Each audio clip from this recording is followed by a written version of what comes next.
Hoje a gente vai mergulhar fundo numa das interpretações mais, digamos, esotéricas da história. Vamos explorar os conceitos do sangue sagrado e da Virgem Negra. É basicamente uma jornada por símbolos e segredos que batem de frente com as narrativas que a gente conhece. É quase como uma história que corre por baixo dos panos da história oficial. Bora desvendar esse mistério. Olha só, nosso ponto de partida é um dos momentos mais conhecidos e dramáticos do Novo Testamento, a crucificação. Uma lança romana perfura o lado de Jesus e da ferida saem sangue e água. Só que para a tradição esotérica, isso não é só sobre sofrimento. É a origem do que a fonte chama de sangue real ou sangue sagrado. E como a gente vê aqui, isso representaria algo muito mais concreto, uma linhagem. E é aqui que a coisa começa a ficar radical. E se esse sangue real, o tal sangue sagrado, não fosse uma relíquia, tipo um cálice, mas sim uma linhagem de sangue? Uma linhagem real, sabe? Essa pergunta é a porta de entrada para todo o resto do mistério. Então, para a gente conseguir entender essa ideia, a gente precisa olhar para a crucificação de um jeito diferente. Não como o fim de uma história, mas como o começo de um segredo que foi guardado a 7 chaves por séculos. É aqui que o mistério realmente ganha corpo. A grande virada de chave está aqui, na reinterpretação do termo. Sangue real não seria Santo Graal, um copo, mas sim sangue real, uma dinastia. A tradição então muda o foco de um objeto sagrado para uma linhagem viva, uma descendência direta. Ok, se o sangue sagrado representa uma linhagem, quem teria dado continuidade a ela? É nesse ponto que a narrativa nos leva para uma das figuras mais enigmáticas e, por que não, polêmicas da história, Maria Madalena. E aqui o contraste é gritante. Essa visão esotérica desafia-se na cara dura a imagem tradicional de Maria Madalena. De um lado, a pecadora arrependida que todo mundo conhece, do outro, uma sacerdotisa, uma figura de poder e, segundo essa interpretação, a esposa real. A fonte olha com uma lupa para o ato de Madalena ungir Jesus com um perfume caríssimo. Longe de ser só um ato de devoção, isso é visto como um rito sagrado. Pensa bem, era um costume judaico que o parceiro que sobrevivesse ungisse o corpo do cônjuge. Então esse gesto é visto como uma cerimônia, a de uma sacerdotisa preparando seu rei e marido. Então, o ponto crucial é este. Essa releitura coloca ela não como uma figura qualquer, mas como alguém de linhagem e poder, a única que seria capaz de continuar uma descendência real. E essa ideia não é nova, não. Fontes lá do século XIII já descreviam ela como uma nobre de genealogia real.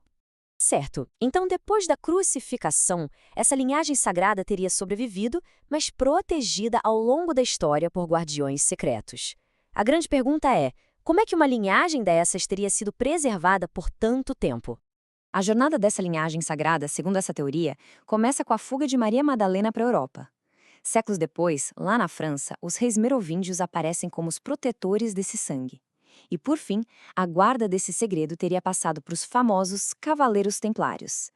Os reis merovíngios, então, seriam a primeira grande dinastia descendente desse sangue sagrado. Eles eram conhecidos como os reis feiticeiros, com aqueles cabelos compridos que eram sinal de poder e tinham raízes pagãs. Nessa visão, eles foram os primeiros guardiões da linhagem na Europa.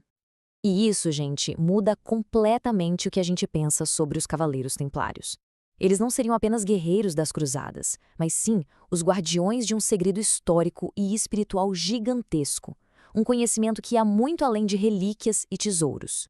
Mas essa história toda de uma linhagem secreta fica meio capenga sem a gente entender o seu símbolo espiritual mais importante, o divino feminino, que aqui é representado pela deusa negra. Tá, mas qual é a conexão? O que essa linhagem real tem a ver com essa figura tão enigmática? Como é que essas duas ideias se encaixam? Segundo a fonte, ela é a guardiã suprema desse conhecimento. Mas ela não é só uma protetora, ela é a iniciadora, aquela que te guia nos mistérios mais profundos. Ela é quem tem a chave para a sabedoria do Graal, que nesse caso é a sabedoria da linhagem. Ela personifica, no fundo, o princípio feminino que é o coração de toda essa narrativa. Ela representa a sabedoria, o poder e a autoridade espiritual que, segundo essa visão, foram deixados de lado, suprimidos, mas que se tornaram a fortaleza que protege o sangue sagrado. Bom, agora chegamos no ponto em que tudo se junta. Vamos ver como esses dois fios, a linhagem e a deusa se amarram para formar uma história oculta simplesmente impressionante, uma verdadeira contra-história. Então, para ficar bem claro, o segredo final, protegido por séculos, não era uma coisa, um objeto. Era gente. Uma linhagem viva de carne e osso. E aqui a gente entende que a chave para destravar esse segredo todo está em reconhecer o poder do sagrado feminino que foi suprimido, simbolizado pela deusa negra. É ela que abre essa porta. Essa visão alternativa, no final das contas, sugere uma história onde a linhagem e a sabedoria do feminino, e não os dogmas tradicionais, é que detém a verdadeira autoridade espiritual. É uma narrativa que corre por baixo da história que a gente aprendeu. No fim, a grande lição que fica é que a história pode ter camadas e mais camadas escondidas. E isso deixa a gente com um pensamento que não quer calar. Que outros segredos, que outras narrativas podem estar por aí, bem debaixo do nosso nariz? Talvez as maiores histórias sejam justamente aquelas que a gente ainda nem descobriu.